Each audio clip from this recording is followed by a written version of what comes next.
नमस्कार दोस्तों, मैं हूं ममता तिवारी और आप सभी का स्वागत करती हूं मेरे चैनल ममताज वे में।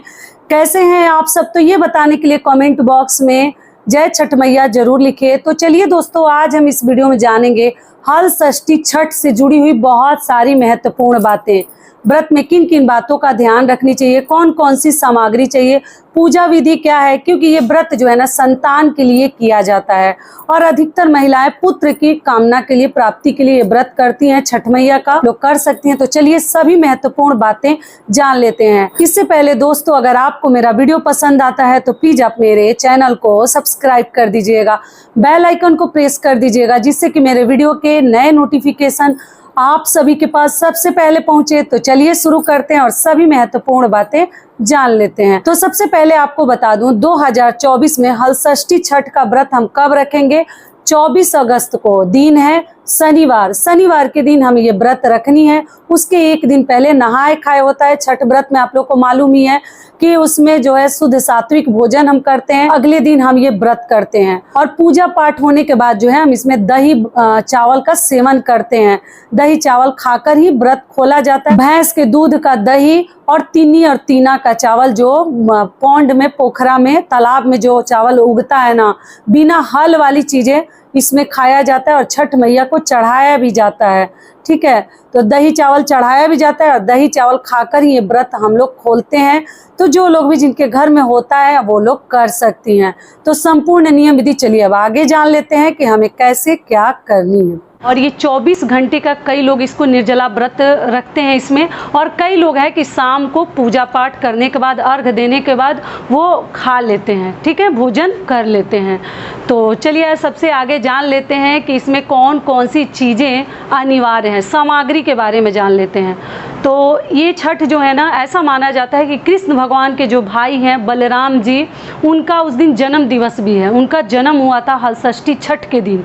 तो इसीलिए कई लोग हल की भी पूजा करते हैं। और सावधानी क्या रखनी है कि हल से जोती हुई, मतलब कोई भी अनाज, फल वगैरह जिसमें कि हल का उपयोग किया गया है, खेतों में उपजाया गया है, वो सब चीज़ें हमें ग्रहण नहीं करनी चाहिए।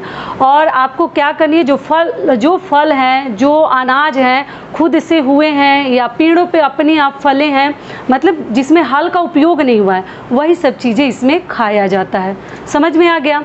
तो इसमें और एक चीज़ और बता दूं कि इसमें गाय के दूध, दही, घी या मिठाई, कुछ भी गाय के दूध से बनी हुई चीज़ें वर्जित हैं, इस्तेमाल नहीं किया जाता है, पूजा में शामिल नहीं किया जाता है।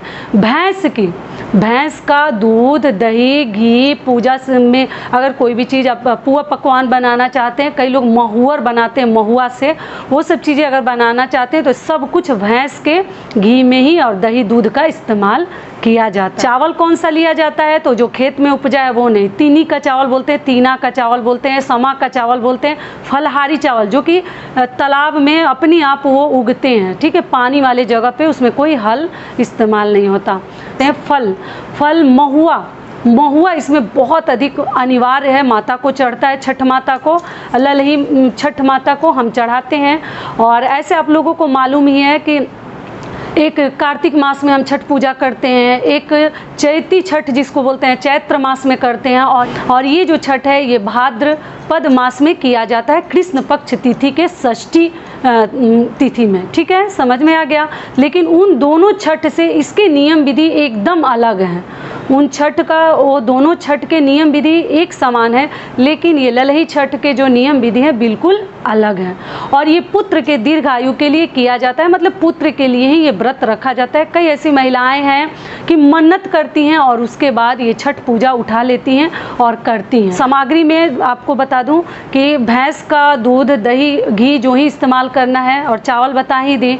और फल में हमें महुआ का लिया जाता है। और आपके यहाँ क्या नियम है, कौन से फल और लिया जाता है वो आप ले लीजिएगा, लेकिन ये 3 चीज़ें एकदम कंपलसरी, अनिवार्य है।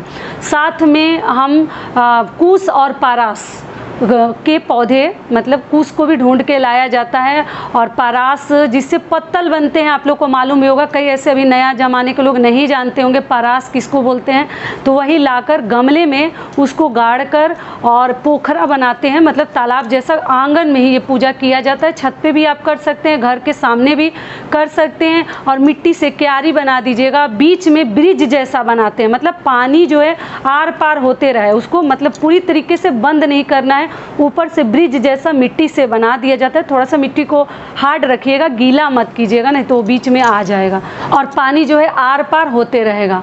और क्या चाहिए साथ में, पान, सुपारी और पैसा, दोनों जो मतलब दो साइड में हो गया है ना पानी, दोनों में डाल देनी है। अगर एक बेटा है तो एक ही पड़ेगा, एक पान, सुपारी और पैसा। दो बेटा है आपके पास, दो बच्चों के लिए कर रही हैं, तो आप दो पान, सुपारी और पैसा दोनों तालाब में दोनों तरफ डाल दीजिएगा, बीच से बंद मत कीजिएगा, बार बार याद दिला दे रहे हो, पानी आर पार बहना चाहिए। अगली चीज़ क्या है कि कूस परास को वहीं गाड़ के हमें रख देनी है। और अगर आपके यहाँ शादी हुआ है, नए बच्चे का जन्म हुआ है, संतान की प्राप्ति हुई है, तो एक साड़ी जो है ना छठ माता को हम उसी कूस और परास को ओढ़ा देते हैं और ओढ़ाकर पूजा करते हैं। अगर नहीं बच्चा हुआ है तो कोई बात नहीं, आप जो है ऐसे लाल पीला छोटा सा कपड़ा भी ओढ़ाकर छठ माता को आप पूजा अर्चना कर सकती हैं। और ये छठ जो है इसका एक नियम विधि थोड़ा सा जान लेते हैं कि एक दिन पहले से ही आपको सात्विक भोजन करनी चाहिए, बाल धो के और अच्छे से स्नान कर लीजिए दिन पहले ही अच्छे से। जब तक कि हम बाल नहीं धो लेते हम अच्छे से शुद्ध नहीं कहलाते हैं, तो अपने शुद्धता को ध्यान में रखते हुए बाल वगैरह धोकर, और उस दिन से आपको लहसुन, प्याज, मसूर के दाल, मूली, बैगन ये सब चीज़ें खाकर छठ व्रत नहीं रखनी है। अगली चीज़ क्या है कि आपको पूजा विधि, चलिए अब आगे जान लेते हैं। तो अगले दिन ना हम जो है सूर्योदय से पूर्व तो सबको उठनी है, और व्रत के दिन महुआ का ही दतुवन किया जाता है, दातुन, जिसको दातुन दतुवन जो ही कह लीजिए। अगर आपको नहीं मिलता है तो आप अमरूद का भी ले सकते हैं, लेकिन आम और नीम नहीं लिया जाता। ऐसा माना जाता है कि मतलब पुत्र का स्वरूप उनको मानते हैं, तो उस दिन क्षति नहीं पहुंचाया जाता है। कई ऐसे लोगों का मान्यता है, लेकिन आपको जो ही मिले आप देख लीजिएगा। और पूरे दिन हम निर्जला उपवास रखते हैं, और इसमें जो है कई लोग चंद्रदेव को अर्घ देते हैं और 24 घंटे का निर्जला उपवास रखते हैं, वो शाम को व्रत नहीं खोलते हैं। लेकिन कई ऐसे लोग हैं कि अच्छे से वहाँ पूजा पाठ कर लेते हैं, छठ मैया को मतलब अच्छे से पूज लेते हैं, सोहर गाते हैं, कथा सुनते हैं, और उसके बाद जो है अपना व्रत वहीं पर खोलते हैं।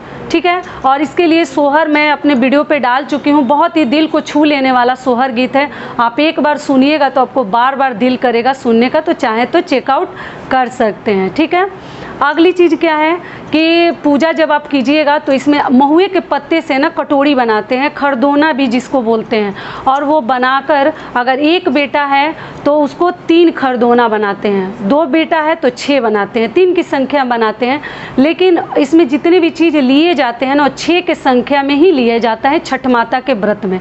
लेकिन अगर पुत्र को लेकर आप देखते हैं तो एक पुत्र है तो 3 आपको दोना खरदोना, अलग अलग नाम से हर राज्य में नाम है। कटोरी के शेप में उसको पीनप मतलब लकड़ी से कुछ से कटोरी टाइप से बना लीजिए। और उसके बाद हम क्या करते हैं कि चावल चढ़ाते हैं माता को 3 जगह। अगर एक पुत्र है तो 3 खरदोना में दही और महुआ भर के वहाँ छठ माता को हम अर्पित करते हैं। और उसके बाद से अगर 2 बच्चे हैं तो बता ही दी 6 के संख्या में हर चीज़ लीजिएगा। और वहीं पर हम पूजा करने के बाद अर्घ देने के बाद छठ माता को दही और चावल शाम होने से पहले लोग खा लेते हैं, भोजन कर लेते हैं। लेकिन कई ऐसे लोग हैं ना कि उस दिन निर्जला पूरी तरीके से उपवास रहते हैं। हर घर के थोड़ा सा देखिए नियम अलग है, आपके यहाँ क्या नियम है उसी प्रकार से आप लोग कीजिएगा। तो अगर आप व्रत खोलना चाहें तो शाम को खोल सकती हैं, नहीं खोलना चाहती हैं तो आप शाम को चंद्रदेव को अर्घ भी दे सकती हैं। आप अपने घर का रीति रिवाज देख लीजिएगा। और इसमें नया और कोरा साड़ी ही पहना जाता है। अगली चीज़ क्या है, सबसे महत्वपूर्ण और इम्पॉर्टेंट चीज़ बता दूं आपको कि जब हम पूजा पाठ कर लेते हैं तो हम जो है कूस में गांठ लगाते हैं। तो अगर एक बेटा है आपको तो 3 गांठ लगाइएगा, 3 की संख्या में। और कूस को ध्यान रखिएगा कि कूस जो है टूटे ना, इस बात का पक्का आप लोग ध्यान रखिएगा कि कुश जो है अगर टूटेगा तो सही नहीं है, थोड़ा धीरे से ही बांधिएगा, हल्का हल्का गांठ लगा दीजिएगा 3 कुश पकड़कर अलग अलग। समझ में आ गया? अगर 2 बच्चे हैं तो 6 बार मतलब गांठ लगानी है आपको, क्योंकि ये पुत्र के लिए ही ये व्रत माना जाता है। और जिनको पुत्र नहीं है तो वो लोग जैसे माता को मन्नत करते हैं, छठ पूजा अधिकतर महिलाएं पुत्र की प्राप्ति के लिए, दीर्घायु के लिए, किसी भी प्रकार के छठ मतलब कोई भी छठ पूजा हो, चैती हो, कार्तिक वाला हो या वो भादो वाले छठ हो, सभी जो है पुत्र की प्राप्ति के लिए महिलाएं अधिकतर रखती हैं और सुहाग की लंबी उम्र के लिए, संतान को दीर्घायु होने के लिए ही रखा जाता है। तो इस प्रकार से आप लोग पूजा अर्चना कर लीजिएगा, गांठ लगा दीजिएगा और वहीं पर बैठ के कथा सुनते हैं, गाना गाते हैं महिलाएं, एक साथ कई महिलाएं मतलब पूजा अर्चना करती हैं साथ में। और अगली चीज़ क्या है कि आप लोग उस दिन सिंदूर से सिंदूर लगाएगा और छठ माता को भी टीकते हैं, मतलब उनको पूजा अर्चना करते हैं, वही सिंदूर अपने मांग में हम भर लेते हैं। तो जो ही व्रती हैं उनको ये सभी नियम, जो छठ पूजा करती हैं उनको ये सभी नियम मालूम होंगे, तो आप लोग देख लीजिएगा और इसी प्रकार से पूजा अर्चना अपना कर लीजिएगा, व्रत खोल लीजिएगा। और आगे आपके यहाँ थोड़ा सा अगर अलग नियम होगा, पोखरा में जाना पड़ता होगा, हम लोग तो आंगन में ही हमारे घर किया जाता है, आंगन में ही गड्ढा खोद के किया जाता है या पोखरा मिट्टी से छत पर बनाकर ही किया जाता है। और यहीं तक का था आज का हमारा वीडियो। आशा करती हूँ, उम्मीद करती हूँ कि इस वीडियो से मेरी बहनों को बहुत अधिक और माताओं को लाभ मिलेगा। फिर मिलती हूँ एक नए वीडियो में, तब तक के लिए नमस्कार। स्वस्थ रहिए, सुरक्षित रहिए और जहाँ कहीं भी रहिए खूब खुश रहिए। जय छठ मैया।